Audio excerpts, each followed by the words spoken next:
இந்த John Cox வந்து அவர் குறிப்பாக அவர் திருவனந்தபுரம் பகுதிக்கு அவர் ஊழியம் செய்வதற்காக அவரை தேர்ந்தெடுத்தார்கள். அந்த பகுதியில் ஆலயம் கட்டுவதற்கான இடத்தை சார்ல்ஸ் மீடும் இவர் ஜான் காக்ஸ் ஐயரும் சேர்ந்து அவங்க வாங்கினாங்க. அங்கே ஒரு பெரிய சர்ச்செல்லாம் கட்டப்பட்டது.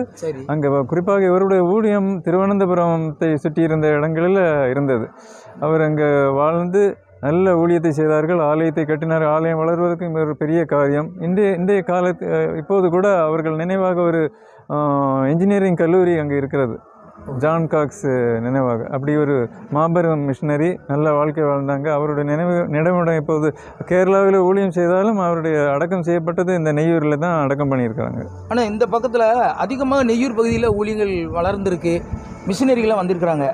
இதனால் இந்த நெய்யூர் பகுதிகள் இருக்கிற மக்கள், விசுவாச பிள்ளைகள் எந்த அளவுக்கு ஆசீர்வதிக்கப்பட்டிருக்காங்க, அதை கொஞ்சம் சொல்லுங்கண்ணா.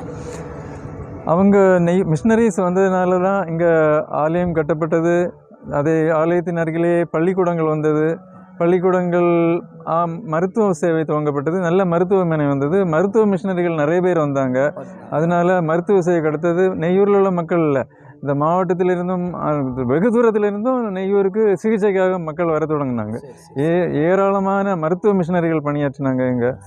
டாக்டர் ராம்சே, டாக்டர் தாம்சனுடைய கல்லறை நினைவிடம் இங்கே இருக்கிறது. இவர் நல்ல பணியாற்றினவர். டாக்டர் பியூ, டாக்டர் சாமரவல், இன்னும் பலர் உண்டு.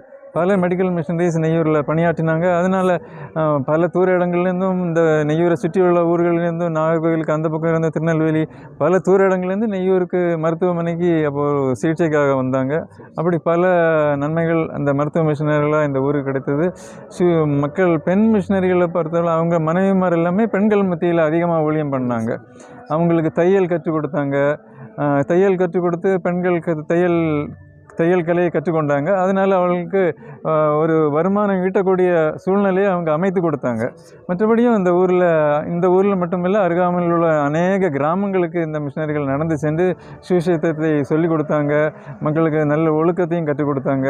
அப்படி இவங்க நல்ல உன்னதமான பணியை இந்த பகுதியில், பிராந்தியத்தில் செய்திருக்கிறாங்க.